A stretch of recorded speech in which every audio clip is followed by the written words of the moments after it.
कौन है वो लोग जो रामायण और महाभारत दोनों में थे? आपने कभी किया है गौर? कभी आपने गौर किया है कि रामायण और महाभारत में कई ऐसे किरदार हैं जिनका जिक्र दोनों कहानियों में मिलता है, यानी उन लोगों की सिर्फ रामायण में ही नहीं बल्कि महाभारत में भी अहम भूमिका थी। ये तो सब जानते हैं कि रामायण और महाभारत दोनों अलग अलग युग की कहानियाँ हैं। एक युग को पूरा होने में कई हजार लग जाते हैं साल। इसमें रामायण की कहानी त्रेता युग की कहानी है, जबकि महाभारत का जिक्र द्वापर युग में है। यानी रामायण पहले की कहानी है और महाभारत उसके बाद की कहानी है। हो सकता है आपने टीवी पर रामायण और महाभारत दोनों देखी होंगी, जिनमें कई तरह के किरदार मौजूद हैं। लेकिन कभी आपने गौर किया है कि रामायण और महाभारत में कई किरदार ऐसे हैं जिनका जिक्र दोनों कहानियों में मिलता है, यानी उन लोगों की सिर्फ रामायण में ही नहीं बल्कि महाभारत में भी अहम भूमिका थी। कहा जाता है कि इनका जीवन काफ़ी लंबा रहा है और अवतार होने की वजह से इनका उपस्थिति दोनों युग में है। ऐसे में जानते हैं कि वो लोग कौन हैं जिनका जिक्र दोनों युग में है। परशुराम।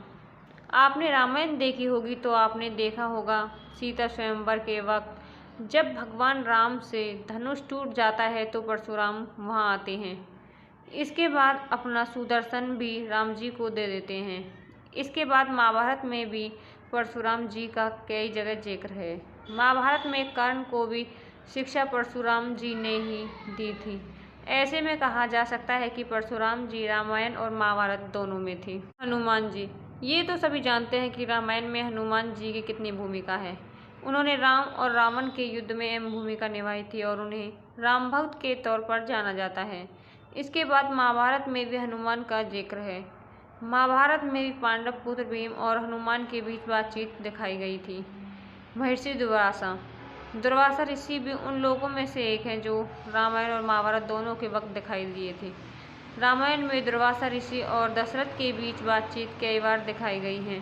इसके अलावा महाभारत में ऋषि दुर्वासा पांडव के निर्वासन के समय द्रौपदी की परीक्षा लेने के लिए उनकी कुटिया में पहुंचे थे। जामवंत।